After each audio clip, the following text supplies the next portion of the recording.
परमात्मा की प्राप्ति के उपायों का वर्णन।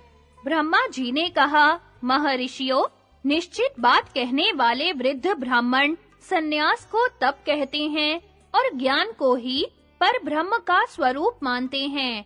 वह ब्रह्म अज्ञानियों से अत्यंत दूर, निर्द्वंद, निर्गुण, नित्य, अचिंत्य और श्रेष्ठ है। धीर पुरुष ज्ञान और तपस्या के द्वारा उसका साक्षात्कार करते हैं। जिनके मन की मैल धुल गई है, जो परम पवित्र हैं, जिन्होंने रजोगुण को त्याग दिया है, जिनका अंतःकरण निर्मल है, जो सन्यास परायण तथा ब्रह्म के ज्ञाता हैं, वे तपस्या के द्वारा कल्याणमय पथ का आश्रय लेते हैं, परमेश्वर को प्राप्त होते हैं।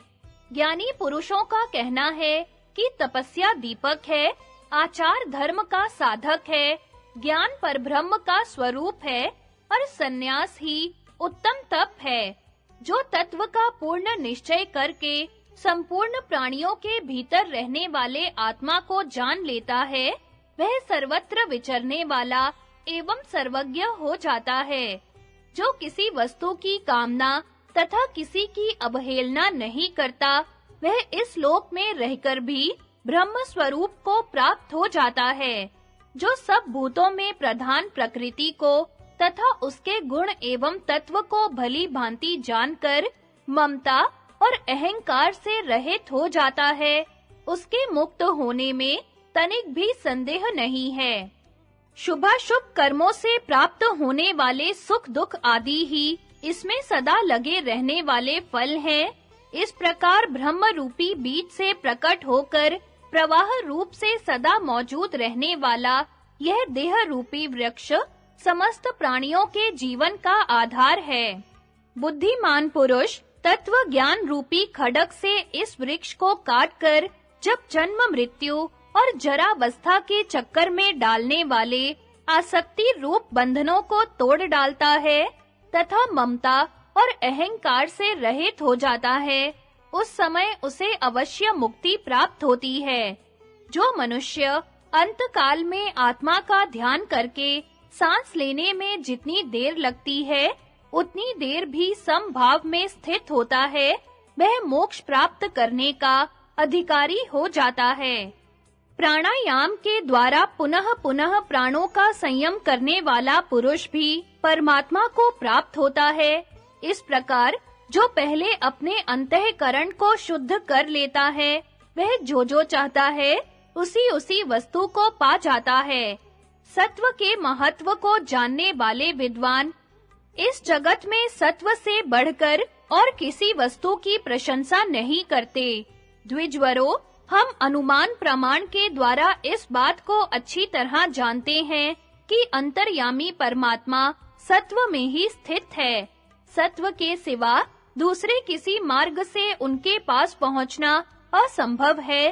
क्षमा, धैर्य, अहिंसा, समता, सत्य, सरलता, ज्ञान, त्याग तथा सन्यास ये सात्विक बर्ताव के अंतर्गत माने गए हैं।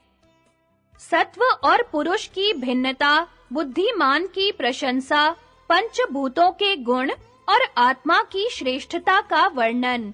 ब्रह्मा जी ने कहा, महर्षियों, जो लोग प्राणियों की हिंसा करते हैं, नास्तिक वृत्ति का आश्रय लेते हैं और लोभ तथा मोह में फंसे हुए हैं, उन्हें नरक में गिरना पड़ता है।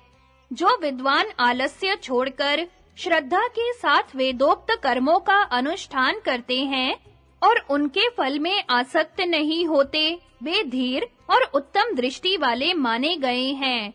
अब मैं यह बता रहा हूँ कि सत्व और क्षेत्रज्ञ का परस्पर संयोग और वियोग कैसे होता है। इन दोनों में विषय विषयी भाव संबंध माना गया है। इनमें पुरुष तो विषयी है और सत्व विषय।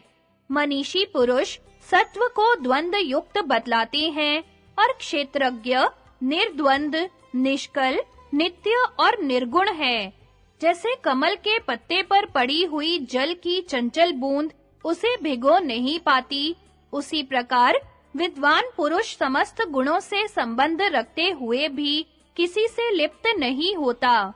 जिसकी बुद्धि अच्छी नहीं है, उसे 1000 उपाय करने पर भी ज्ञान नहीं होता, और जो बुद्धिमान है, वह चौथाई प्रयत्न से भी ज्ञान पाकर सुख का अनुभव करता है। ऐसा विचार कर किसी उपाय से धर्म के साधन का ज्ञान प्राप्त करना चाहिए। जैसे कोई मनुष्य यदि राह खर्च का प्रबंध किए बिना ही यात्रा करता है, तो उसे मार्ग में बहुत कलेश उठाना पड़ता है। यही बात कर्म के संबंध में जाननी चाहिए। जैसे बिना देखे हुए दूर के रास्ते पर पैदल चलने वाला मनुष्य गंतव्य स्थान पर जल्दी नहीं पहुंच पाता, यही दशा तत्व ज्ञान से रहित अज्ञानी पुरुष की होती है। किंतु उसी मार्ग पर घोड़े जुते हुए शीघ्रगामी रथ के द्वारा यात्रा करने वाला पुरुष जिस प्रकार शीघ्र ही अपने लक्ष्य स्थान पर पहुंच जाता है, उसी प्रकार ज्ञानी पुरुषों की गति होती है। बुद्धिमान मनुष्य जहां तक रथ जाने का मार्ग है, वहां तक रथ से जाता है, और जब रथ का रास्ता समाप्त हो जाता है, तब वह उसे छोड़कर पैदल यात्रा करता है। इसी प्रकार तत्व और योग विधि को जानने वाला बुद्धिमान एवं गुणज्ञ पुरुष अच्छी तरह समझ बूझकर उत्तरोत्तर आगे बढ़ता जाता है।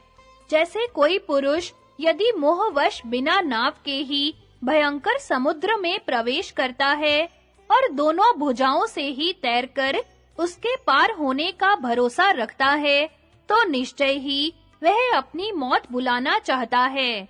जिस तरह बुद्धिमान पुरुष नाव की सहायता से अनायास ही पानी में प्रविष्ट हो जाता और शीघ्र ही तैरकर फिर उससे बाहर निकल आता है, तथा पार हो जाने पर नाव की ममता छोड़कर चल देता है, परंतु स्नेहवश मोह प्राप्त हुआ मनुष्य ममता से आबद्ध होकर नाव पर सदा बैठे रहने वाले मल्लाह की भांति वहीं चक्कर काटता रहता है। जो गंध, रस, रूप, स्पर्श और शब्द से रहित है तथा मुनि लोग बुद्धि के द्वारा जिसका मनन करते हैं, वह प्रधान कहलाता है। उसका दूसरा नाम अव्यक्त है। अव्यक्त का कार्य महत्त्व और महत्त्व का कार्य अहंकार है।